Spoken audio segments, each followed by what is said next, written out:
नमस्कार विद्यार्थी मित्रांनो, मागील लेक्चरला आपण काय कोणता टॉपिक संपवला होता, जो ह्याच्या संदर्भात टॉपिक संपवला होता आपण. आंतरराष्ट्रीय आपलं ज्या व्यवहार तोलाचा टॉपिक आपण काय केला होता, संपवला होता मागच्या लेक्चरला.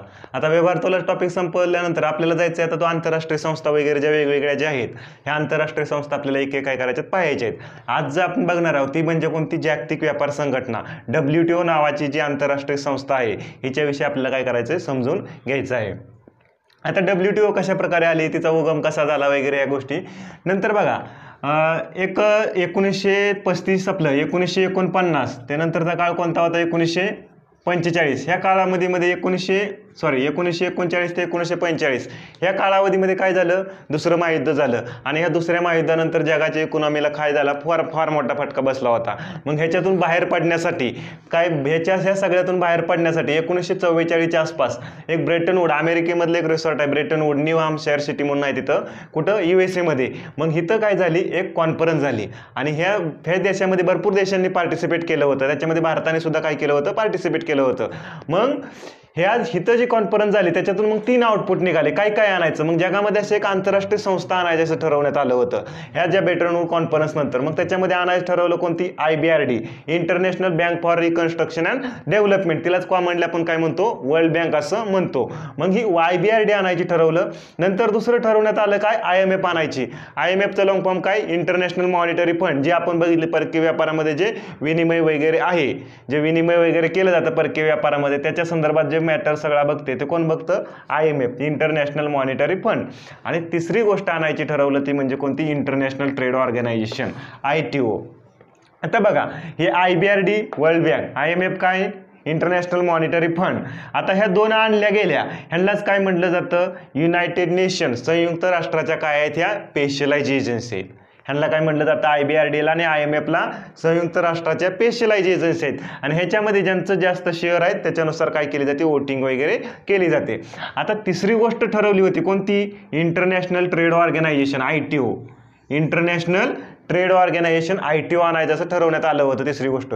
परंतु ही ITO आणली नाही. का आणली नाही तर ह्याच्यामध्ये USAने काय केलं, अपोज केला. इथं USAचा काय होता, अपोज होता. आणि USAचा अपोज असल्यामुळं ही इंटरनॅशनल ट्रेड ऑर्गनायझेशन काय करण्यात आली नाही, आणली नाही. मग नंतर ठीक आहे बाबा, ही जागतिक व्यापाराला रेग्युलेट करण्यासाठी एक काही ना काहीतरी बॉडी पाहिजे. मग त्याच्यासाठी एक ॲग्रीमेंट झालं कुठं, कधी, 1948ला.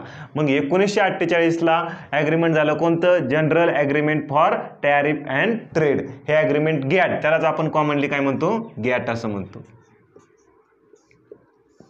हे कशासाठी, जागतिक व्यापाराला काय करण्यासाठी, रेग्युलेट करण्यासाठी वेगवेगळ्या देशांनी मिळून काय केलं, ॲग्रीमेंट साईन केलं, general agreement for tariff and trade. हे कशाच्या संदर्भात होतं, फक्त वस्तूच्या संदर्भात होतं.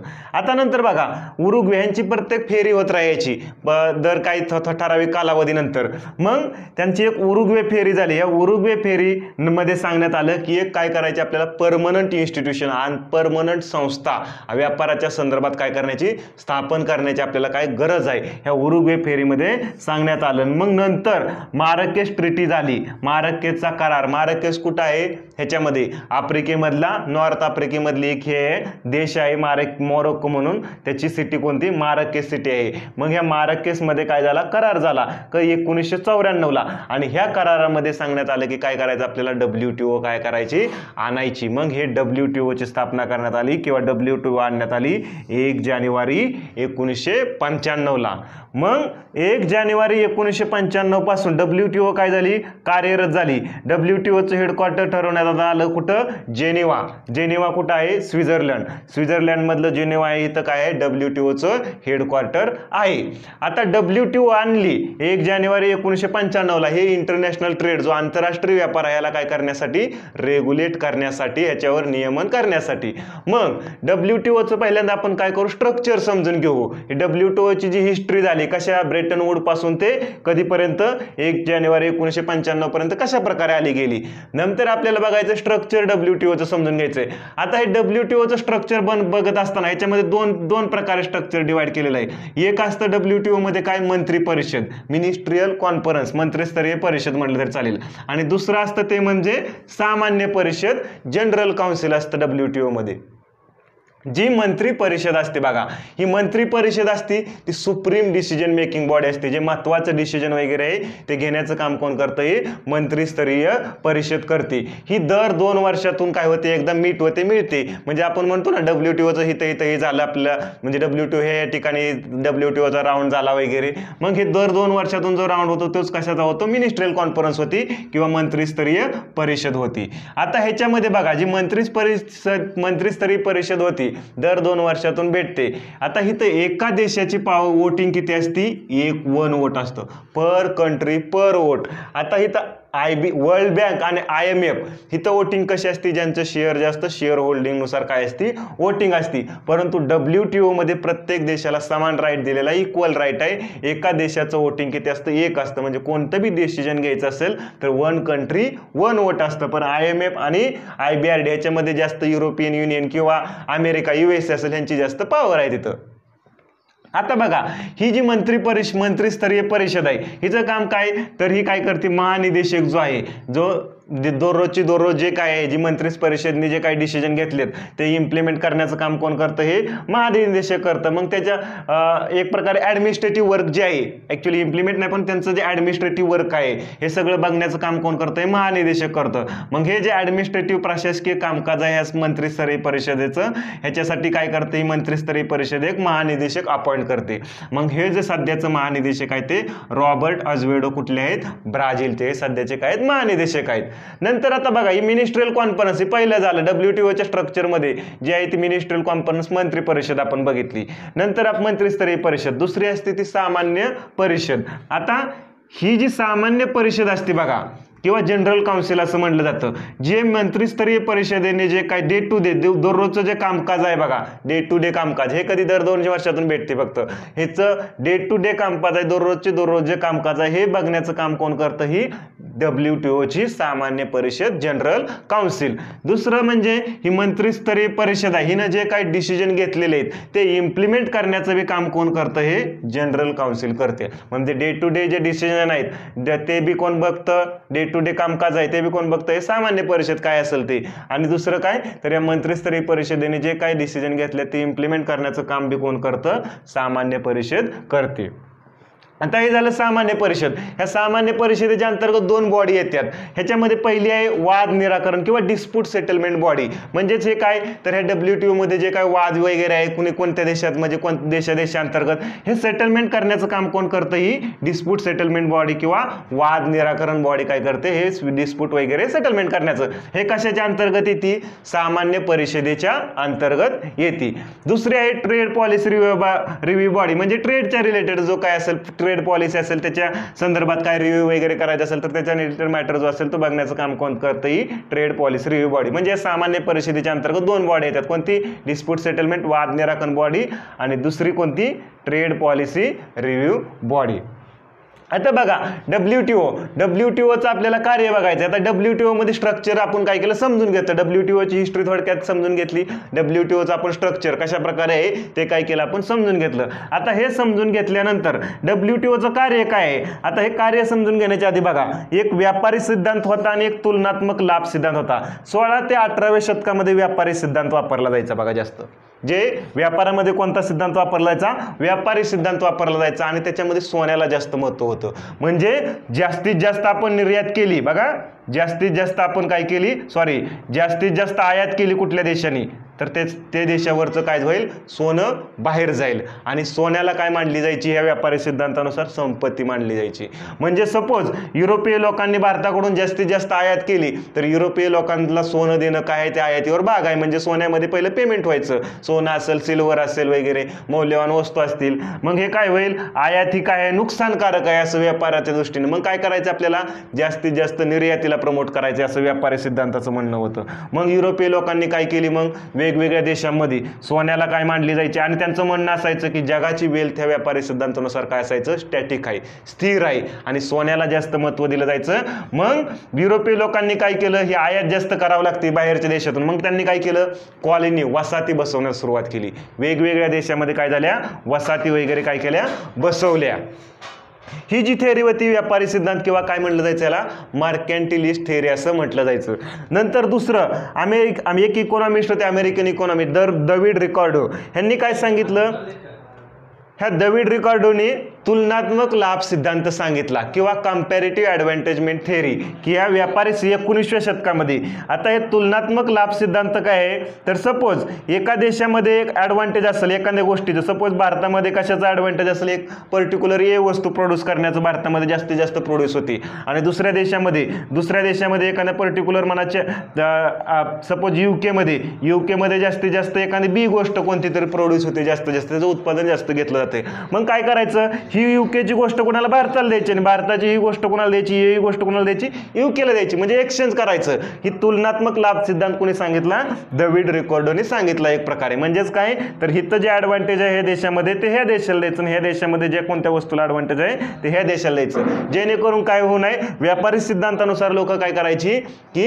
एकच वस्तू म्हणजे प्रत्येक गोष्ट प्रोड्यूस करायची. म्हणजे जसं की बाहेरून काय करावं, जास्तीत जास्त आयात कमी करण्यासाठी प्रत्येक गोष्ट तिथं प्रोड्यूस केली जायची. पण ती कंपॅरेटिव्ह किंवा तुलनात्मक लाभ सिद्धांत सांगितला कोणी, डेव्हिड रिकार्डोने सांगितला.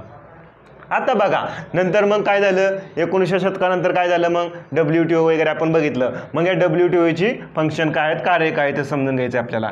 आता WTO काय करते, टारिफ बॅरियर लावलं जातं. वेगवेगळे देश काय करतात, टारिफ बॅरियर लावतात. टारिफ किंवा शुल्क म्हणजेच काय, हे कशा प्रकारचं बॅरियर असतं, अडथळा केला जातो. व्यापारामध्ये अडथळा करण्याचं काम करतात वेगवेगळे देश. प्रत्येक कंट्री कोणत्या कोणत्या मार्गाने काय करते, व्यापारामध्ये अडथळा निर्माण करते आणि ह्याचे दोन महत्त्वाचे मार्ग आहेत. एक म्हणजे टारिफ बॅरियर लावून, म्हणजेच कुठला शुल्क वगैरे लावून, आणि दुसरं असतं ते नॉन तारिफ बॅरियर किंवा विना शुल्क बॅरियर. आता हे तारिफ बॅरियर म्हणजे काय किंवा शुल्क बॅरियर म्हणजे काय आपल्याला समजून घ्यायचंय.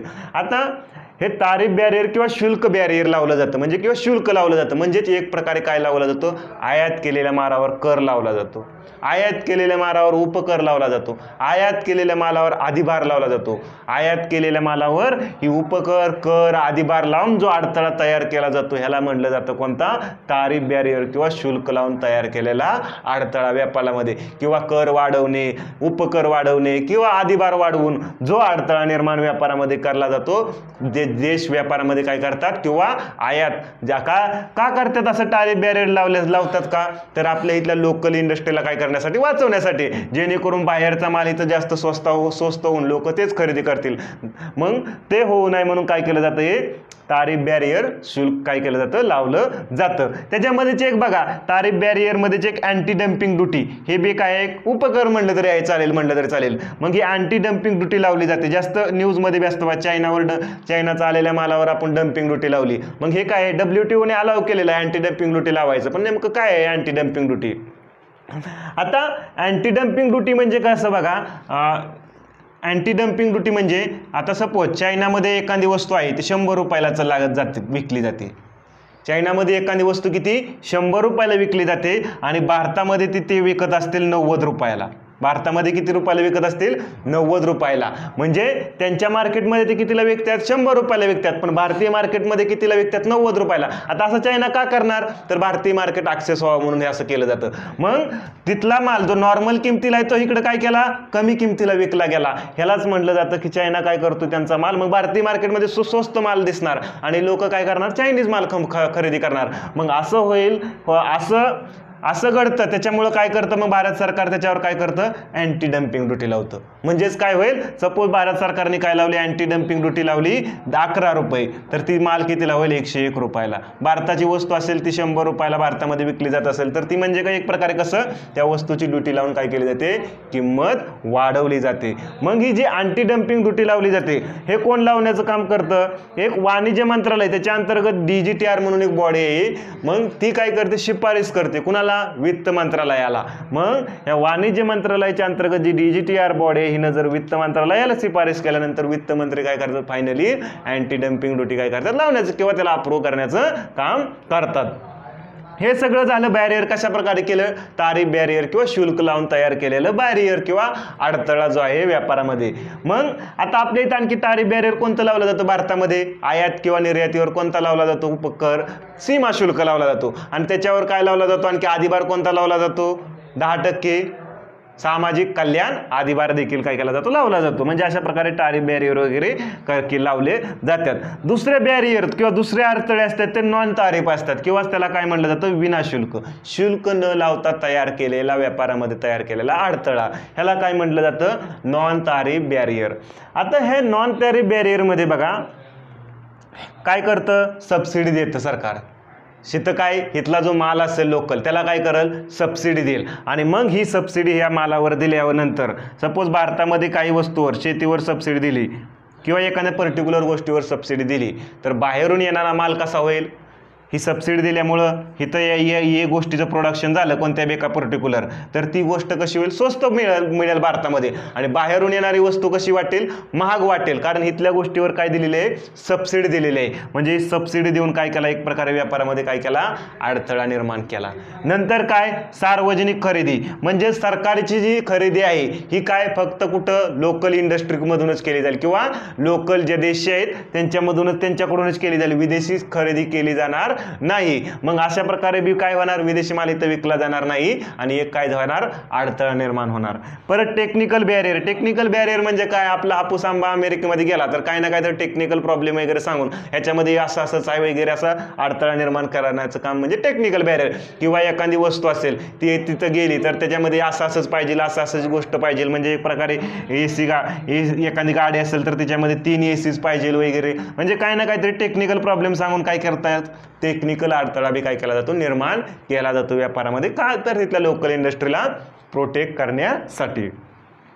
कोटा सिस्टम, कोटा सिस्टम म्हणजेच काय तर ठराविक, बाबा अमेरिकेमधून गाड्या आणायच्यात तर किती अमेरिकेमधून आलेल्या गाड्या भारत इथं फक्त आयात करू शकतो, 50च गाड्या आयात करू शकतो, म्हणजे कोटा ठरवून दिलाय. म्हणजे ही कोटा सिस्टम, म्हणजे ही सगळं जे बॅरियर सगळं अडथळा काय केलेलं आहेत, विनाशुल्क, शुल्क न लावता जे तयार केलेला अडथळा आहे त्याला काय म्हटलं जातं, विनाशुल्क किंवा नॉन तारीफ बॅरियर असं म्हटलं जातं. म्हणजे हे 2 प्रकारचे बॅरियर तयार केले जातात, कोणतं, तारीफ आणि नॉन तारीफ बॅरियर काय केलं जातं, तयार होत असतात. मग हे तारीफ आणि नॉन तारीफ बॅरियर ह्याला रेग्युलेट करण्यासाठी बघा, तारीफ आणि नॉन तारीफ बॅरियर जे विनाशुल्क आहे ह्यांना रेग्युलेट किंवा ह्यांना कमी करण्याचं काम कोण करतं, आपली WTO जागतिक व्यापारी संघटना. WTO म्हणजेच इंटरनॅशनल ट्रेडला हे कसं मेंटेन राहतील किंवा कशा प्रकारे कमी राहतील हे अडथळे तयार. मग काय करू शकतं की एखादा देश काय करू शकतो, दुसऱ्या देशाविरुद्ध काय करू शकतो, तिथं WTO मध्ये कंप्लेंट वगैरे रजिस्टर करू शकतो. म्हणजे हे काय, जसं चायना आणि USA मध्ये काय झालं की चायनाचं कडून जो आयात होणारा माल आहे त्याच्यावर USA ने काय केलं, बॅरियर लावला आणि कुठं WTO मध्ये कंप्लेंट केली, US चायनाने परत WTO मध्ये कंप्लेंट. म्हणजे हे सगळं ट्रेड वॉर वगैरे हे सगळे इश्यू बी काय राहतात, चालू राहतात. म्हणजे काय केलं जातं, एक प्रकारे व्यापारामध्ये अडथळा निर्माण करण्याचं काम जे केलं जातं हे 2 प्रकारे केलं जातं. आणि या सगळ्याला रेग्युलेट करण्याचं किंवा या सगळ्यांना मेंटेन ठेवण्याचं काम, इंटरनॅशनल व्यापाराला प्रमोट करण्याचं, त्याच्यामध्ये कॉपरेशन करण्याचं काम कोण करतं, WTO जागतिक व्यापार संघटना करते. आता आपल्याला बघायचं आहे ते म्हणजे WTO विषयी आपण बघितलं. WTOची कार्य वगैरे काय आहेत आपण सांगितलं तुम्हाला की जे तारीफ आणि नॉन तारीफ बॅरियर आहेत किंवा शुल्क आणि विनाशुल्क जे अडथळे बाधा तयार केली जातात जागतिक व्यापारामध्ये, हे काय करण्याचं, कमी करण्याचं काम कोण करतं, WTO करतं किंवा जागतिक व्यापार संघटना करतं. मग ह्या जागतिक व्यापार संघटनेची वेगवेगळी ॲग्रीमेंट आहेत. ही जी तारीफ आणि नॉन तारीफ, शुल्क किंवा विनाशुल्क, हे शुल्क लावून किंवा विनाशुल्क जे बाधा तयार केले जातात ह्या बाधा कमी करण्यासाठी ह्याची वेगवेगळी ॲग्रीमेंट किंवा करार बनवले गेलेले आहेत. ह्याच्यामध्ये बघा, शुल्क बाधा, शुल्क लावून जी बाधा तयार केली जाते, जर ती वस्तूंच्या बाबतीत जर अशी बाधा तयार केली असेल, बघा शुल्क लावून कशाच्या बाबतीत, वस्तूंच्या बाबतीत जर ती बाधा तयार केलेली असेल, वस्तू म्हणजे कोणती बी एखादी वस्तू असेल, गुड्स असेल, तर त्याच्या बाबतीत जर असं शुल्क वगैरे लावून अडथळा निर्माण केला असेल तर त्याच्या संदर्भात WTOचं एक ॲग्रीमेंट आहे, गॅट नावाचा agreement, general agreement on tariff and trade. हे गॅट नावाचा ॲग्रीमेंट कशा संदर्भात आहे, वस्तूच्या बाबतीत शुल्क लावून तयार केलेला अडथळा असेल. जर सेवांच्या बाबतीत असेल, सेवांच्या बाबतीत असं जर शुल्क लावून जर अडथळा तयार केला, जसे कोणत्या कॉल सेंटर, BPOच्या सर्व्हिस असतील वगैरे आणि इतर सर्व्हिस असतील, ह्याच्या बाबतीत जर काय केला, अडथळा निर्माण केला तर त्याच्यासाठी जे ॲग्रीमेंट आहे ते गॅट्स आहे. गॅट्स काय, general agreement on trade in services. General agreement on trade in services हे कशाच्या बाबतीत आहे, सेवाच्या बाबतीत आहे. हे झालं शुल्क लावून तयार केलेल्या बाधा वस्तू आणि सेवामध्ये, त्याच्या संदर्भात हे 2 ॲग्रीमेंट. आता विनाशुल्क काही का ॲग्रीमेंट असे आहेत WTOची की आपलं काही अडथळा असं तयार केलं जातं ते विनाशुल्क, मी सांगितलं तुम्हाला त्याच्याप्रमाणे. मग विनाशुल्क अडथळा तयार केला जर तो नॉन फूड ह्याच्यामध्ये असेल, नॉन फूड म्हणजे खाद्यपदार्थाव्यतिरिक्त इतर वस्तूमध्ये विनाशुल्क लावता न शुल्क लावता काही टेक्निकल वगैरे प्रॉब्लेम सांगून जर व्यापारामध्ये अडथळा निर्माण केला, टेक्निकल वगैरे काय असेल तर त्याच्यामध्ये काय आहे, एक ॲग्रीमेंट आहे WTO त्याच्या संदर्भात विना खाद्यपदार्थाच्या बाबतीत कोणतं agreement on technical barrier to trade, TBT नावाचं ॲग्रीमेंट आहे. Agreement on technical barrier to trade म्हणजेच काय केला तर एखादी गोष्ट असेल, सपोज एक भारतातून एखादी गाडी किंवा कुठं जात असेल, अमेरिकेमध्ये जात असेल, एखादी 4 व्हीलर अमेरिकेमध्ये जात असेल, त्याच्यामध्ये सांगितलं की हे तर 3च AC पाहिजे, आम्हाला 2 नको 3 पाहिजे, तर मग असं काहीतरी काय टेक्निकल अडथळा निर्माण केला. म्हणजे टेक्निकल अडथळा निर्माण केला कशाच्या व्यक्तीसाठी, हे नॉन फूड सेक्टरमध्ये. कोणतं agreement on technical barrier to trade.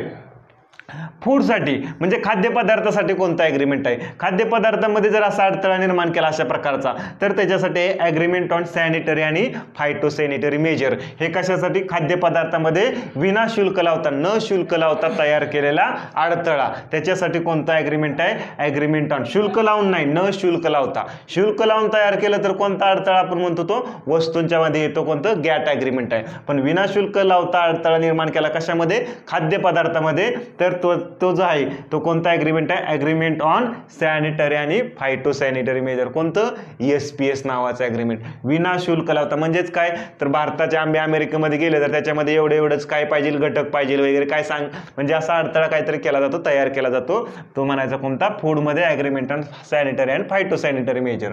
नंतर विनाशुल्कमध्ये आणखी ॲग्रीमेंट आहे जे आहे ते कोणतं, सबसिडी देऊन काय केला जातो, व्यापारामध्ये अडथळा निर्माण केला जातो किंवा अनुदान देऊन.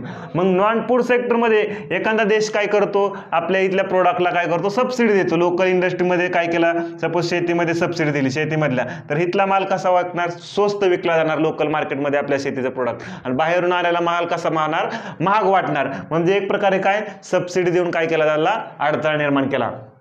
जर नॉन फूड सेक्टरमध्ये जर सबसिडी दिली, नॉन फूड सबसिडीमध्ये विनाशुल्क असा प्रकारे अडथळा निर्माण केला सबसिडी देऊन म्हणजे फूड सोडून, तर त्याच्यासाठी एक ॲग्रीमेंट आहे कोणतं, सबसिडीज अँड काउंटरव्हॅलिंग मेजर, SCM. ह्याला काय म्हणलं जातं, SCM ॲग्रीमेंट सुद्धा म्हणलं जातं कॉमनली, सबसिडीज अँड काउंटरव्हॅलिंग मेजर. म्हणजे नॉन फूड सेक्टरमध्ये सबसिडी देऊन तयार केलेला अडथळा. फूड सेक्टरमध्ये खाद्यपदार्थाच्या बाबतीत, खाद्यपदार्थामध्ये जर काय केला, सबसिडी देऊन अडथळा निर्माण केला तर त्याच्यामध्ये एक करार आहे बघा, ॲग्रीमेंट ऑन ॲग्रिकल्चर, कृषीविषयक करार. जर फूड सेक्टरमध्ये काय करून सबसिडी देऊन, हे कसं विनाशुल्क आहे, सबसिडी कशामध्ये मोडतं, विनाशुल्क अडथळ्यामध्ये मोडतं. मग विनाशुल्क अडथळा कशा प्रकारे सबसिडी देऊन जर तयार केला कशामध्ये, खाद्यपदार्थामध्ये, तर त्याच्या संदर्भात एक WTOचा ॲग्रीमेंट आहे, कोणता आहे, ॲग्रीमेंट ऑन ॲग्रिकल्चर, कृषीविषयक करार. त्याच्यामध्ये काय आहे, त्या कृषीविषयक करारामध्ये बॉक्स मेकॅनिझम आहे. आता या बॉक्स मेकॅनिझम मध्ये बघा, हिरवा आणि निळा बॉक्समध्ये अशा प्रकारच्या सबसिडी येतात. सबसिडीला कॅटेगराईज केलंय, त्याला काय केलंय, डिवाइड केलंय. तर हिरव्या आणि निळ्या बॉक्समधल्या ज्या सबसिडी असतात ते अशा प्रकारच्या सबसिडी असतात, जसं रिसर्च, शेतीमध्ये काय रिसर्च करायचं असेल, किंवा कॅटल, गायींसाठी काही नवीन वॅक्सिन वगैरे द्यायची असेल, तर ह्याच्या संदर्भात ज्या सबसिडी दिल्या जातात त्याच कशामध्ये येतात, हिरव्या आणि निळ्या बॉक्समध्ये. आणि ज्या हिरव्या आणि निळ्या बॉक्समध्ये ज्या सबसिडी येतात किंवा अनुदान येतात ते काय आहे, WTOने अलाव केलेले आहे, त्यांना काय आहे, अलाव आहे. परंतु जे नारंगी अंबर बॉक्समध्ये ज्या सबसिडी येतात, नारंगी बॉक्समध्ये, मग ह्या नारंगी बॉक्समध्ये ज्या सबसिडी येतात त्या कोणत्या सबसिडी येतात, नारंगी बॉक्समध्ये येतात युरियावर सबसिडी, डिझेलवर दिलेली सबसिडी असेल, किंवा दुसरं कशाचं, सरकार काय करतं, MSPच्या नावाखाली, MSP म्हणजे मिनिमम सपोर्ट प्राईसच्या नावाखाली काय करतं, माल खरेदी करतं. ही बी एक प्रकारची काय सबसिडी आहे. म्हणजे ह्या सगळ्या सबसिडी कशामध्ये जातात, नारंगी बॉक्समध्ये, आणि ह्याच्यावर काय लिमिट आहेत, म्हणजे लिमिटेशन आहेत. ह्याच्यापेक्षा तुम्ही जास्त काय करू शकत नाही, त्याच्यामध्ये सबसिडी देऊ शकत नाही. म्हणजे नारंगी बॉक्समध्ये येतात त्या सबसिडी काय नाहीत, पूर्णपणे अलाव नाहीत. म्हणजे WTO काय करतं, त्यांच्या बॉक्स मेकॅनिझमच्या सहाय्याने काय करतं, ह्या फूड सेक्टरमधल्या सुद्धा सबसिडी रेग्युलेट करण्याचं काम करतं. त्याच्यासाठी करार आहे WTOचा कोणता, ॲग्रीमेंट ऑन ॲग्रिकल्चर, कृषीविषयक करार. आणि त्याच्यामधलं हे बॉक्स मेकॅनिझम, हिरवा निळा बॉक्स अलाव आहे, नारंगी बॉक्समध्ये काय आहे, तिथल्या सबसिडी काय आहेत, थोड्याशा त्याच्यामध्ये लिमिटेशन्स आहेत. मग इतर ॲग्रीमेंट WTOचे त्याच्यामध्ये कोणतं ॲग्रीमेंट? TRIPS agreement. ट्रिप्स नावाचं ॲग्रीमेंट आहे, त्याचा लॉंग फॉर्म काय? Trade related intellectual property rights. म्हणजेच काय? हे बौद्धिक संपदा अधिकार आहे, त्याच्या संदर्भात जे ॲग्रीमेंट आहे ते कोणतं आहे? WTOचं ट्रिप्स ॲग्रीमेंट आहे. मागच्या लेक्चरला सांगितलं GI टॅग दिला जातो, त्याच्या संदर्भात WTOचं एक ॲग्रीमेंट आहे. कोणतं ॲग्रीमेंट होतं? हे ट्रिप्स ॲग्रीमेंट होतं. जो GI टॅग ह्या ॲग्रीमेंटनुसार दिला जातो. हे म्हणजेच एक प्रकारे कशाचं? बौद्धिक संपदा अधिकाराविषयी ॲग्रीमेंट आहे.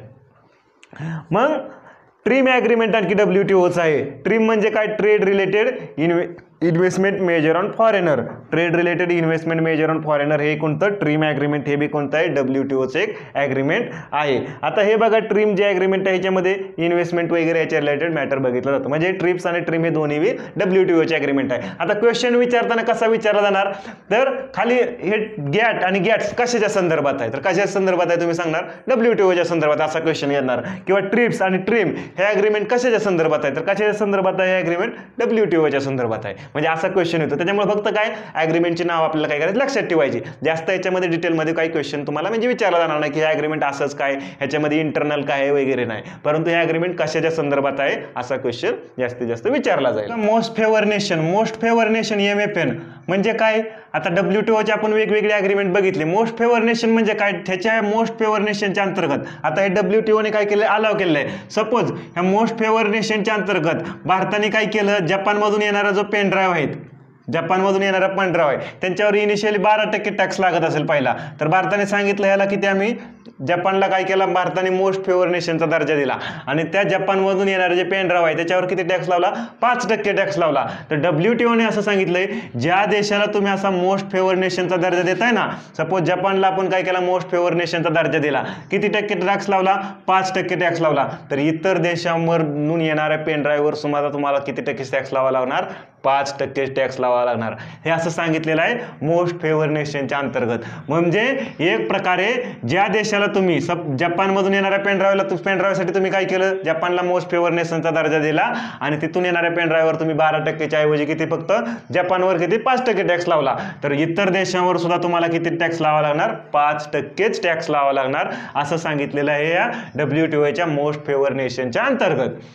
नंतर हे झालं जपानच्या अंतर्गत, मोस्ट फेवर नेशन कंट्रीच्या अंतर्गत. आता पाकिस्तानच्या बाबतीत बघा, 1996ला पाकिस्तानमधून येणारं जे कापड होतं ना, ह्याच्यावर आपण काय केलं? तर पाकिस्तानमधून येणाऱ्या ज्या कापडावर काय केलं? तर मोस्ट फेवर नेशनचा दर्जा दिला होता भारताने पाकिस्तानला. मग हा मोस्ट फेवर नेशनचा दर्जा 2018-19 दरम्यान जो पुलवामा अटॅक झाला, या पुलवामा अटॅकमध्ये काय केलं? भारताने तो मोस्ट फेवर नेशनचा पाकिस्तानचा दर्जा काय केला? काढून घेतला. उलट जास्त टॅक्स काय केला? हाईक वगैरे करण्यात आला. म्हणजे पाकिस्तानला आपण काय केलं? 1996ला मोस्ट फेवर नेशनचा दर्जा भारताने दिला होता. पाकिस्तानने भारताला नव्हता दिला, पण भारताने पाकिस्तानला दिला होता. कशाच्या? कापडाची जी आयात केली जाते त्याच्यावर. म्हणजे एक प्रकारे काय? त्याच्यावर कमी टॅक्स वगैरे लावला जाईल. मग त्यांच्या पाकिस्तानवर लावला तर बाकीच्या देशावर सुद्धा काय करणं आहे? बंधनकारक आहे लावणं. मग दुसरं आहे ते म्हणजे लिस्ट डेव्हलप कंट्री. म्हणजे काय? लिस्ट डेव्हलप कंट्री म्हणजे असे देश जसे खूप कमी विकसित आहे, जसं भूटान असेल किंवा आफ्रिकेतले काही देश आहेत ते. मग हे कसे अधिक कमी विकसित आहेत, म्हणजे त्यांना काय? त्यांची एवढा एक्सपोर्ट होत नाही, निर्यात होत नाही. मग अशा देशामधून जर माल आला तर तिथून तुम्ही काय करू शकता? स्वतः. मग असे कॅटेगराईज केलेत, हे असे देश काय आहेत? लिस्ट डेव्हलप कंट्री आहेत. मग इथून जो माल आलेला आहे त्याच्यावर तुम्ही काय करू शकता? येणाऱ्या मालावर 0% टॅक्स देखील लावू शकता. म्हणजे डिपेंड करते तुम्हाला जेवढा लावायचा आहे तेवढा टॅक्स लावू शकता. म्हणजे किती कमी वगैरे लावायचं असेल तरी लावू शकता. सपोज तिथून लिस्ट डेव्हलप कंट्रीमधून येणाऱ्या पेन ड्राईव्हवर 5% टॅक्स लावला तर त्याच्यामध्ये बाकीच्या देशांना तुम्हाला 5% लावायची गरज नाही. पण जे विकसित राष्ट्र आहेत वगैरे तिथं जर तुम्ही मोस्ट फेवर नेशनचा एका देशाला दर्जा दिला तर इतर देशांवर सुद्धा तुम्हाला काय करावं लागेल? सेम टॅक्स लावावा लागेल. मग परंतु लिस्ट डेव्हलप कंट्री, सपोज भूटानवरून भारतामध्ये पेन ड्राईव्ह आला त्याच्यावर 5% लावला तर इतर देशावर लावायची काय आपल्याला गरज नाही. मग असे देश आहेत त्याला काय म्हटलं जातं? List develop country. आणि त्यांच्यावर आणणाऱ्या मालावर टॅक्स काय? टॅरिफ काय? कमी लावलं तरी WTO त्याच्यावर काय कंप्लेंट वगैरे कोणाची ऐकणार नाही. आता हे मोस्ट फेवर नेशन आणि लिस्ट डेव्हलप कंट्रीच्या बाबतीत झालं. नंतर WTOचे वेगवेगळे राऊंड होतात किंवा मिनिस्ट्रियल कॉन्फरन्स, मंत्रीस्तरीय परिषद, काय दर 2 वर्षाला काय होते त्यांची मीटिंग होते. मग ही जी मंत्रीस्तरीय परिषद आहे ही कुठं झाली, दोहाला झाली. ही दोहा विकास परिषद म्हणून काय केली जाते, ओळखली जाते. कधी, 2001ला. मग हा दोहा राऊंड झाला 2001चा. ह्या दोहा राऊंडमध्ये किंवा दोहा परिषदेमध्ये काय सांगण्यात आलं की जे फर्स्ट वर्ल्ड आणि थर्ड वर्ल्ड हा 2 मुद्दा जास्त गाजला गेला. फर्स्ट वर्ल्ड देश किंवा पहिल्या जगातील देश, प्रथम जगातील देश म्हणजे कोणते देश, जे पहिले कॅपिटलिस्ट. पहिलं कसं 1991च्या आधी 2 इकॉनॉमी होत्या. कोणती होती, एक भांडवलशाही आणि दुसरी होती ती कोणती होती, भांडवलशाही अर्थव्यवस्था होती आणि दुसरी होती ती म्हणजे कोणती, ह्याची म्हणजे एक कॅपिटलिस्ट आणि आपण काय म्हणतो याला सोशलिस्ट, साम्यवादी वगैरे या प्रकारची, म्हणजे जशी USSR, रशिया वगैरे अशी. मग ही भांडवलशाही जे राष्ट्र होते म्हणजे कोणती, अमेरिका असेल किंवा वेस्ट युरोपियन कंट्री असेल, ह्यांना कसं देश म्हणलं जायचं, फर्स्ट वर्ल्ड कंट्री म्हणले जायचे, प्रथम जगातील देश. द्वितीय म्हणजे कोणते, जसं USSR, रशिया वगैरे असेल, ज्यांची इकॉनॉमी कशी साम्यवादी वगैरे होती, मग ह्यांना कसं म्हणलं जायचं, द्वितीय जगातील देश किंवा म्हणजे एक प्रकारे सेकंड वर्ल्ड कंट्री. आणि तृतीय कंट्री म्हणजे हे दोघांमध्ये बी सामील नसायची, ज्यांची मिक्स इकॉनॉमी असायची. म्हणजे जसं भारत असेल, भारताला कसं, भारत एक प्रकारे कोणत्या राष्ट्रामध्ये मोडला जायचा, कशा तर तृतीय देशामध्ये, म्हणजे थर्ड वर्ल्ड कंट्रीमध्ये, तृतीय जगातील देश किंवा थर्ड वर्ल्ड कंट्री. मग ह्याच्यामध्ये सांगितलं बघा, फर्स्ट वर्ल्ड कंट्रीमधून येणारा जो माल आहे, दोहा विकास फेरी झाली. ह्या दोहा विकास फेरीमध्ये फर्स्ट वर्ल्ड कंट्रीमधून, एक मिनिट थांबा, काय म्हणतात,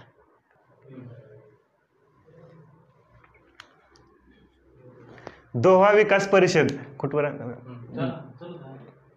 दोहा विकास परिषद, ही दोहा विकास परिषद आहे. ह्याच्यामध्ये काय सांगण्यात आलं, फर्स्ट वर्ल्ड कंट्रीमधून जो माल येणार आहे बघा, फर्स्ट वर्ल्ड म्हणजे पहिल्या जगातून जो येणारा माल आहे, ह्याच्यामध्ये फर्स्ट वर्ल्ड कंट्रीमधून कोणता कोणता माल येतो भारतामध्ये, जसं हे फर्स्ट वर्ल्ड कंट्रीमधून जो माल येणार आहे, एक मिनिट थांबा. आता ही दोहा विकास परिषद झाली बघा. दोहा विकास परिषदेमध्ये म्हणजे फर्स्ट वर्ल्ड देशामधून जो काही येणार आहे, म्हणजे फर्स्ट वर्ल्डमधून काय येणार आहेत, ज्या काही वस्तू सेवा असतील त्याच्यावर काय करायचा, ह्या दोहा विकास परिषदेमध्ये सांगितलं की कमीत कमी टॅक्स, म्हणजे फर्स्ट वर्ल्डमधून येणारा जो माल आहे त्याच्यावर थर्ड वर्ल्ड देश आहेत, हे थर्ड वर्ल्ड देश म्हणजे भारतासारखे, हे काय करू शकतात, जास्तीत जास्त टॅक्स लावू शकतात. म्हणजे जे विकसनशील राष्ट्र आहेत हे काय करतील, फर्स्ट वर्ल्डमधून येणाऱ्या जो माल आहेत, कारण त्यांच्या लोकल प्रोडक्टला वगैरे प्रोटेक्ट करण्यासाठी हे काय करतील, जास्त टॅक्स वगैरे टॅरिफ नॉन टॅरिफ लावतील. परंतु थर्ड वर्ल्डमधून जर फर्स्ट वर्ल्डमध्ये माल गेला, थर्ड वर्ल्डमधून कुठं माल गेला, फर्स्ट वर्ल्डमध्ये गेला, तर त्याच्यावर टॅक्स कसा लावला जाईल, कमी लावला जाईल. म्हणजे फर्स्ट वर्ल्ड देशांनी काय करायचा, कमी टॅक्स लावायचा, त्यांच्यावर टॅरिफ वगैरे काय आहे, कमी लावायचं. कुणी, फर्स्ट वर्ल्ड देशांनी, म्हणजे USA वगैरे हे देशांनी किंवा युरोपियन युनियन वगैरे, युरोपियन युनियन मधले देश असतील त्यांनी वगैरे, फर्स्ट वर्ल्ड देशांनी कमी लावायचा. असं या दोहा डेव्हलपमेंट राऊंडमध्ये झालं. परंतु हे काय झालं, इनकन्क्लुझिव्ह झाला. फर्स्ट वर्ल्ड देशांनी ह्याला काय केलं, अपोज केला. कारण हे कसं होतं, थर्ड वर्ल्ड देशांच्या हिताचं होतं का, म्हणजे एक प्रकारे फर्स्ट वर्ल्डमधून येणारा माल आहे त्याच्यावर काय करणार, थर्ड वर्ल्ड जास्त टॅक्स लावणार, आणि फर्स्ट वर्ल्डनी काय करायचं, इथून जाणाऱ्या मालावर कमी लावायचा. परत असं बी सांगण्यात आलं, फर्स्ट वर्ल्ड देशांनी काय करायचं, फर्स्ट वर्ल्ड देशांनी थर्ड वर्ल्ड देशांना टेक्निकल असिस्टन्स वगैरे प्रोव्हाइड करायचा. हे दोहा डेव्हलपमेंट राऊंड किंवा दोहा विकास फेरीमध्ये झालं. परंतु हे काय झालं, इनकन्क्लुझिव्ह झाला, ह्याच्यातून काही कन्क्लुजन वगैरे निघालं नाही. मग नंतर 2013ला काय झालं, बाली पॅकेज झालं. बाली कुठं, इंडोनेशियामध्ये काय झालं, बालीला राऊंड झाला 2013चा. मग ह्याच्यामध्ये बाली पॅकेजचा मुद्दा ही झाला गेला. आता याच्यामध्ये 2 महत्त्वाचे आउटपुट निघाले, एक म्हणजे काय, पीस क्लॉज आणि ट्रेड फॅसिलिटेशन ॲग्रीमेंट. आता कसं झालं, जे एक WTOचं मी सांगितलं कृषीविषयक करार होता, ॲग्रीमेंट ऑन ॲग्रिकल्चर. ह्याच्यामध्ये ॲग्रीमेंट ऑन ॲग्रिकल्चर आहे, कृषीविषयक करार. ह्याच्या अंतर्गत असं होतं की 1986ला जेवढं शेतीमध्ये प्रोडक्शन असेल, फर्स्ट वर्ल्ड देशांमधलं असेल ते किती, 5% सबसिडी देऊ शकतात. 1986ला जेवढं होतं त्याच्या ॲग्रीमेंट ऑन ॲग्रिकल्चरमध्ये सांगितलेलं आहे. आणि थर्ड वर्ल्ड कंट्री जेवढं त्यांचं 1986ला प्रोडक्शन असेल, थर्ड वर्ल्ड कंट्री काय, जेवढं त्यांचं 1986ला प्रोडक्शन असेल त्याच्या किती टक्के, 10% टॅक्स देऊ शकतात. म्हणजे फर्स्ट वर्ल्ड कंट्री किती 5% आणि थर्ड वर्ल्ड कंट्रीसाठी काय सांगितलं, सॉरी थर्ड वर्ल्ड कंट्रीसाठी काय सांगितलं 10%. 1986ला शेतीमध्ये त्यांचं जेवढं प्रोडक्शन आहे त्याच्या किती टक्के टॅक्स देऊ शकतात, आपलं सबसिडी सॉरी त्याच्या किती टक्के सबसिडी देऊ शकतात 10%. फर्स्ट वर्ल्ड किती सबसिडी, त्यांचं 1986ला प्रोडक्शन असतं त्याच्या किती 5%. थर्ड वर्ल्ड किती टक्के सबसिडी देऊ शकतात 10% सबसिडी देऊ शकतात त्यांचं जे 1986ला प्रोडक्शन आहे त्याच्या. आता हे थर्ड वर्ल्ड आणि फर्स्ट वर्ल्डसाठी सांगितलं, थर्ड वर्ल्डसाठी सांगितलं आणि फर्स्ट वर्ल्डसाठी सांगितलं. आता बघा इथं अमेरिकेमध्ये 1986ला प्रोडक्शन जास्त असणार आहे USA मध्ये फर्स्ट वर्ल्ड देशांनी, आणि ह्यांची 5% सबसिडी सुद्धा ह्या 10% पेक्षा जास्त दिसणार. आणि ह्यांचा माल म्हणजे हे जास्तीत जास्त सबसिडी दिल्यामुळं ह्यांच्या देशामध्ये फर्स्ट वर्ल्ड कंट्रीमध्ये जास्तीत जास्त त्यांचा माल कसा इकडे येणार, थर्ड वर्ल्डमध्ये स्वस्तामध्ये येणार. मग 2013ला ज्यावेळेस बालीमध्ये समिट झालं त्यावेळेस ह्यो मॅटर जोपर्यंत रिझॉल्व्ह होत नाही तोपर्यंत भारत जो होता तो इथं साईन करायला नकार दिला भारताने पीस क्लॉजवर. म्हणजे एक प्रकारे कशावर, बाली पॅकेजवर. त्यांना जे नवीन ॲग्रीमेंट आणायचं, कोणतंही नवीन ॲग्रीमेंट घेतलं जाणार नाही भारत म्हणला जोपर्यंत हा मॅटर काय होत नाही. कारण भारतामध्ये जास्तीत जास्त सबसिडी देणे गरजेचं आहे. भारतामध्ये कसे पॉवर्टीची समस्या आहे, इथून माल म्हणजे एक प्रकारे PDS शॉपमध्ये सबसिडी देणं गरजेचं आहे. हे सगळे हे असल्यामुळं भारत म्हणला की जोपर्यंत हा जो मॅटर आहे हा रिझॉल्व्ह होत नाही तोपर्यंत आम्ही बाली पॅकेजमध्ये काय करणार नाही, साईन करणार. म्हणजे नवीन कोणता तुमचा करार वगैरे आणायचा असेल तर त्याच्यावर काय केलं जाणार नाही, सही करणार नाही. भारत कशावर सही करणार नाही. मग ते फर्स्ट वर्ल्ड कंट्री ॲग्री झाल्या, ठीक आहे बाबा नवीन करार आणायचा होता तो म्हणजे ट्रेड फॅसिलेशन ॲग्रीमेंट आणायचं होतं, त्याच्यामुळे फर्स्ट वर्ल्ड कंट्री काय झाल्या, ॲग्री झाल्या, ठीक आहे. मग अशा ज्या थर्ड वर्ल्ड कंट्री ह्यांना काय करण्यात आली, ह्या 10% मध्ये काय करण्यात आली, तात्पुरती सूट देण्यात आली थर्ड वर्ल्ड देशांना. ह्या 10% मध्ये काय करण्यात आली, तात्पुरती पाहिजे एवढी सबसिडी थर्ड वर्ल्ड कंट्री काय करू शकतात, देऊ शकतात असं सांगण्यात आलं. हे कधी, आणि तेच म्हणजे पीस क्लॉज आलं. या बाली पॅकेजचं आउटपुट म्हणजेच काय, त्यालाच काय म्हणलं गेलं, पीस क्लॉज असं म्हणलं गेलं. म्हणजेच काय तर थर्ड वर्ल्ड कंट्रीला काय करण्यात आली, टेम्पररी सूट देण्यात आली, तात्पुरती काय करण्यात आली, सूट देण्यात आली. ते पाहिजे एवढी काय करू शकतात, सबसिडी देऊ शकतात तिथल्या शेतकऱ्यांना वगैरे. मग शेतीमध्ये सबसिडी पाहिजे एवढी देऊ शकतात. आता झालं हे पीस क्लॉज आलं, हे ह्यालाच म्हणलं गेलं काय, पीस क्लॉज. हे WTOचं कोणत्या, बाली पॅकेजचं आउटपुट. नंतर मग आता हे झालं कुणाचा, थर्ड वर्ल्ड कंट्रीचा मुद्दा मांडला गेला.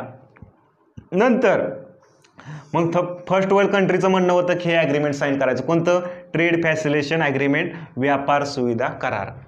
मग हे बी ॲग्रीमेंट भारताने साईन केलं. व्यापार सुविधा करार म्हणजेच काय तर सगळं ऑनलाईन करायचं व्यापारामध्ये, असं इन्स्पेक्टर राज वगैरे चालायचं. की म्हणजे कसं की सपोज माल आला तर इथं काय करायचं की ब्राईब वगैरे द्यावं लागायचे कुणाला, इन्स्पेक्टर लोकांना वगैरे जे आयात करतात म्हणजे आयातीच्या संदर्भात जे काय असेल तिथं ब्राईब वगैरे देणं हे सगळा मुद्दा व्हायचा. म्हणजे काय करायचं की आयात निर्यातीचा सगळा जो मॅटर असेल, अप्लाय करायचं असेल किंवा तिथं सगळं जे काय प्रोसेस असेल ती सगळी काय करायची, ऑनलाईन करायची. ह्याच्या संदर्भात काय होतं, कोणतं, ट्रेड फॅसिलिटी म्हणजे व्यापारामध्ये एक प्रकारे सुविधा आणायची. ह्याच्या संदर्भात कोणतं, व्यापार सुविधा करार होता. मग हा व्यापार सुविधा करार काय करण्यात आला, 2016ला भारताने याच्यावर सही केली आणि 2017 पासून हा काय झाला, परिणामकारक झाला किंवा इफेक्टिव्ह झाला, लागू झाला. कधीपासून, 2017 पासून नंतर.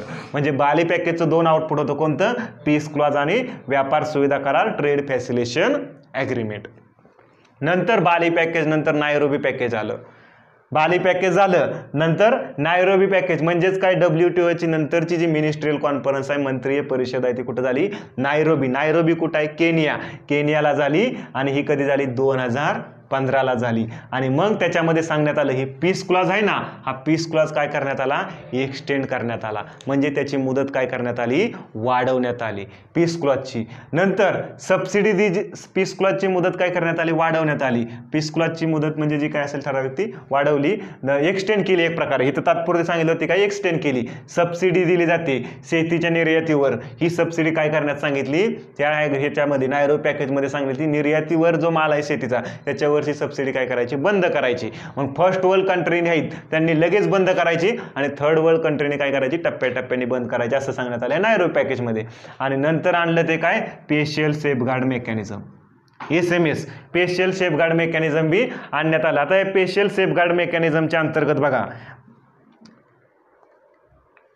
मग या स्पेशल सेफगार्ड मेकॅनिझमच्या अंतर्गत फर्स्ट वर्ल्ड देशामधून जर माल थर्ड वर्ल्ड कंट्रीमध्ये कमी किमतीला येत असेल बघा, फर्स्ट वर्ल्ड देशामधून थर्ड वर्ल्ड देशामध्ये जर माल कमी किमतीला येत असेल, म्हणजे जी काय शेती असेल, कोणताही प्रोडक्ट असेल, मग त्याच्यामध्ये सांगितलं की थर्ड वर्ल्ड कंट्री काय करू शकतात, तात्पुरतं टॅरिफ वाढवू शकतात, शुल्क काय करू शकतात, वाढवू शकतात. त्याच्या संदर्भात हे स्पेशल सेफगार्ड मेकॅनिझम कोणते आहे, नायरोबी पॅकेजचं काय आहे, आउटपुट आहे. आणि 1996ला एक ॲग्रीमेंट बनवण्यात आलं, कोणतं, इन्फॉर्मेशन टेक्नॉलॉजी ॲग्रीमेंट.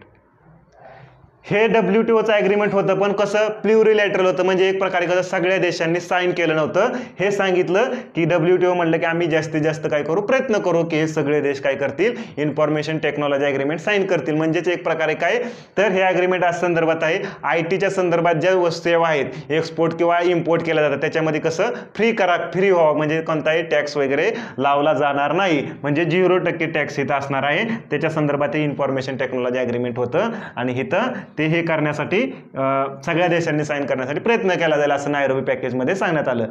आणि नंतरचं समिट झालं WTOचं ते कोणतं, म्हणजे ब्युएनस एअर्स समिट, कुठं, अर्जेंटिनामध्ये, अर्जेंटिनाची कॅपिटल. हे झालं 2017मध्ये. तिथं काय आउटपुट वगैरे निघालं नाही. फर्स्ट वर्ल्ड देशांनी विरोध, चायना विरोध, इंडियाचा विरोध होता, म्हणजे ह्या समिटमधून काही आउटपुट बाहेर आलेलं नाही. हे 2017ला झालं. आणि नेक्स्ट जे WTOचं समिट होणार आहे 2020ला कझाकस्तानमध्ये होणार आहे, नूर सुलतान आस्थाना. की नूर सुलतान हे आता नवीन नाव आहे त्यांच्या कॅपिटलचं, आपलं कझाकिस्तानमध्ये हे जे आस्थाना पहिलं नाव होतं, आता त्याचं नाव काय आस्थानात चेंज करण्यात आलेलं आहे, नूर सुलतान असं करण्यात आलेलं आहे. 2020चं हे समिट होणार आहे. म्हणजे एक प्रकारे आपण काय बघितलं, WTO जागतिक व्यापार संघटनेला समजून घेतलं. तिचं वेगवेगळं जे महत्त्वाचं राऊंड होतं, दोहा विकास परिषद असेल, बाली पॅकेज असेल किंवा नायरोबी पॅकेज असेल, त्याच्यामध्ये SSM स्पेशल सेफगार्ड मेकॅनिझम आणण्यात आलं. नंतर ब्युएनस एअर्स समिट असेल 2017चं, 2020चं कझाकिस्तानचं झालेलं नूर सुलतानचं समिट वगैरे असेल. ठीक आहे, थँक्यू.